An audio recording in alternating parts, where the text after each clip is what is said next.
almost feels intentional. It almost feels like a reminder, like just as fast as we can put you here, we can snatch you back down. Caste system. Get your money, sis, fuck a hater. Get your money, sis, get your weight up. Make your money move, I ain't mad at you. Yeah, it's all about the cream and getting money, sis. Get your money, sis, fuck a hater. What's good, everybody, and welcome back to 2 Cent Tuesdays with Jenny, where you are getting your unsolicited, unapologetic opinion about what's going on in the world today. If you are new to this channel, welcome. Make sure you hit that subscribe button and don't forget to hit that notification bell so that you are notified every single time that I post a new video. And you might as well go ahead and give this video a big old thumbs up. And without further ado, let's get right into today's topic. I can't believe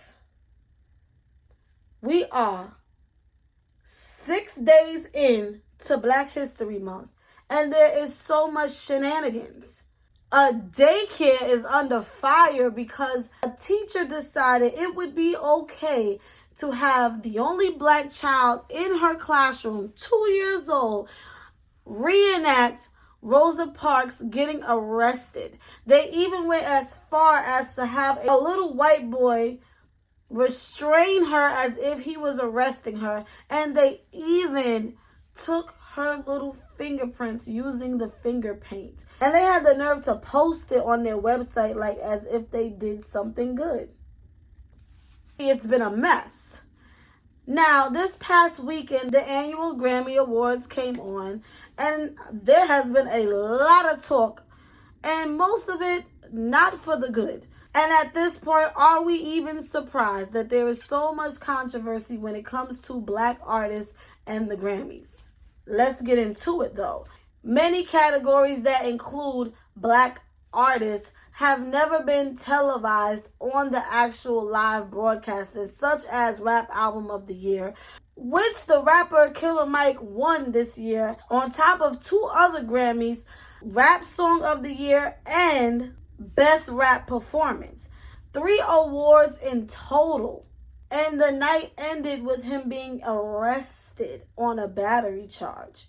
Man didn't even step foot out of the building yet.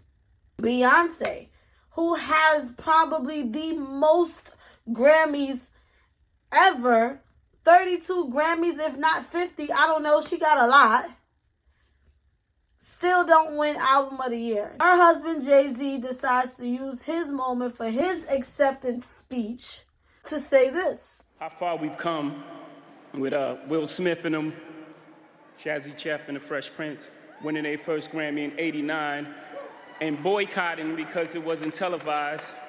And then they went to like a hotel and watched the Grammys. I didn't even understand what it wasn't a great boycott. We're here.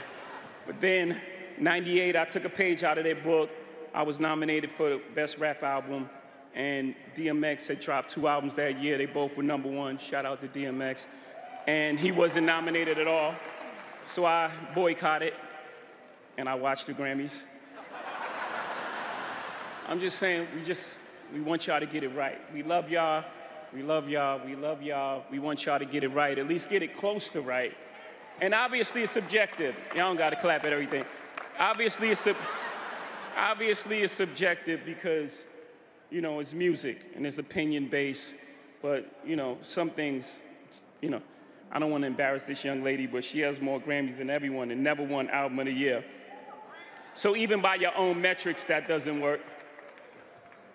Think about that. The most Grammys, never won Album of the Year. That doesn't work. You know, but outside of that, you know, we gotta keep showing up. And forget the Grammys for a second, just in life. We can go on and on. You know, a lot of people throw in the fact that, hey, Nicki Minaj is one of the biggest female rap artists to ever exist. Never even won a Grammy.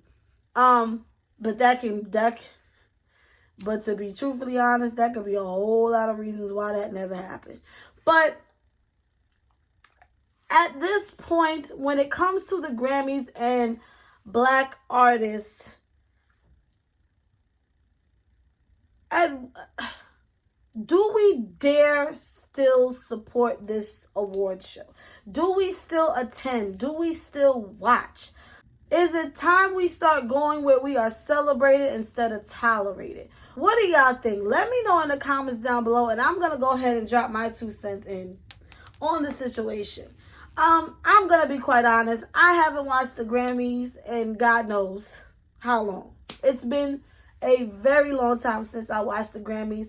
It's boring, if I can be quite honest. I don't find any interest. I haven't had any of my favorite artists perform or anything on the awards show in God knows how long, so I don't really watch it. But because we were never really welcomed openly in award shows like the Grammys, the Oscars, we had to come up with our own award shows, such as the BET Awards, the Source Awards, the NAACP Awards.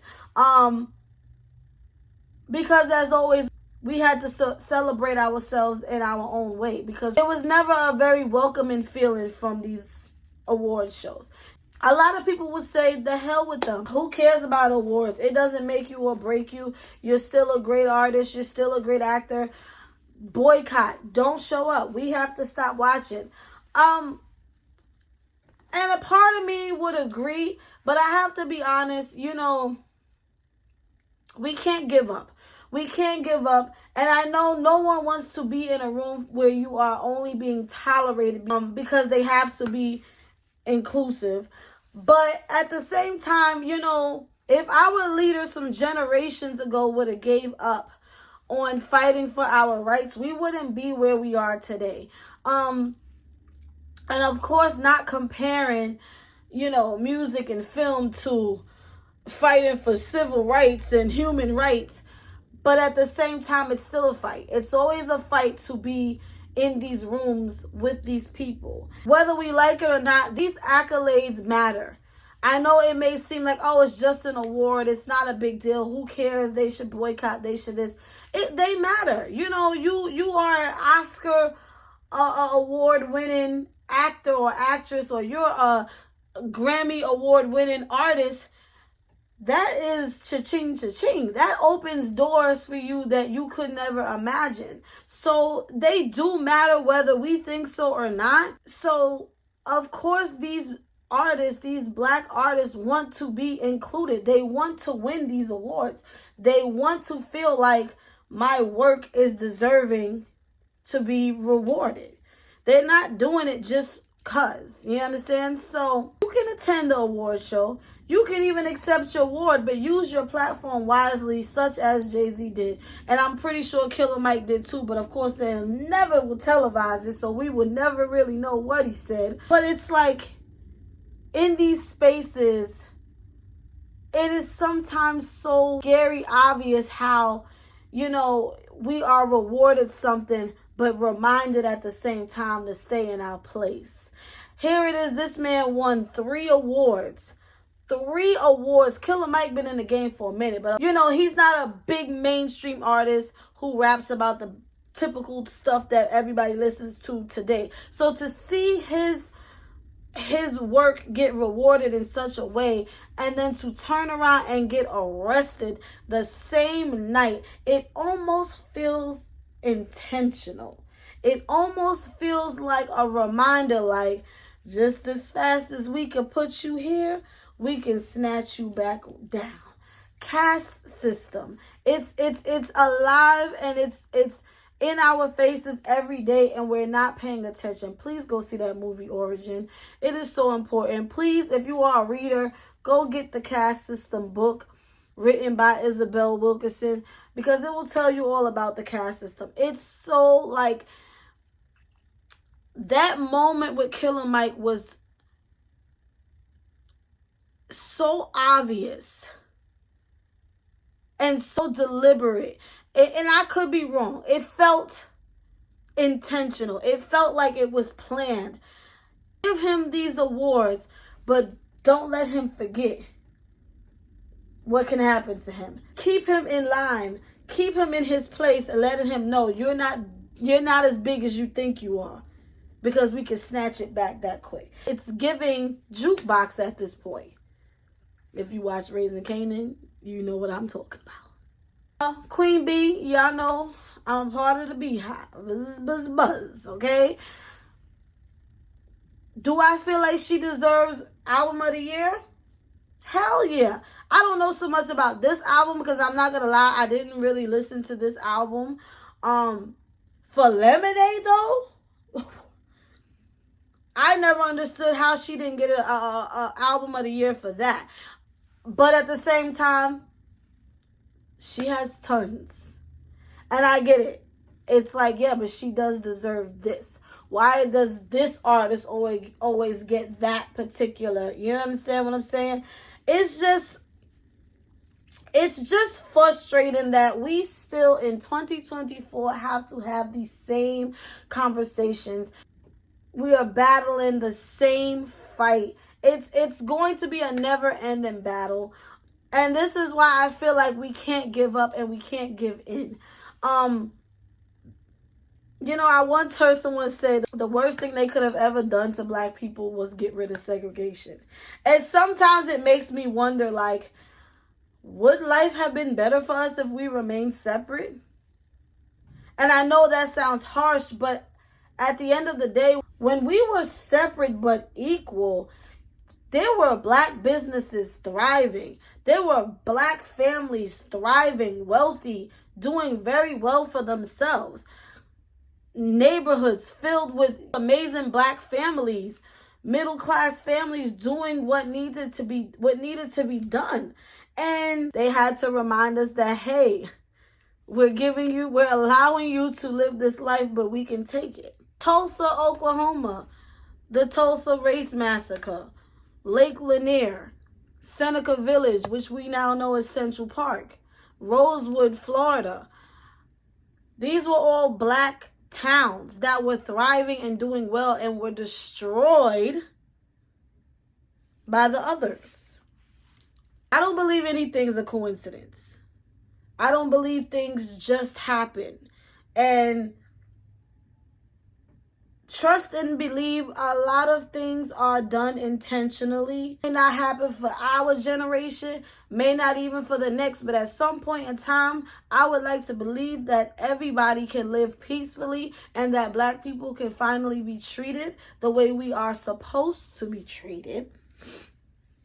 And that black people can finally get our 40 acres and a mule, baby. Okay? I don't care if I'm 110 rocking in my rocking chair. We gonna get them 40 acres and a mule. Okay? Let's trust and believe. We are the blueprint, baby. That's the crazy thing. We are the blueprint for damn near everything. Everyone loves to take our culture. I told you, everybody wants our rhythm, but nobody wants our blues, baby. It's crazy. On that note, though, happy Black History Month, y'all. I love all my beautiful black, brown, melanated kings and queens. I thank y'all for watching as always. Make sure y'all go out and support this black queen here and go get her book. Okay, I wrote 2 books, Inherited Dysfunction Part 1 and 2. They are available on Amazon.com. The link is in the description down below. Also, make sure y'all follow me on all of my social medias. Links is also in the description down below. And Jenny is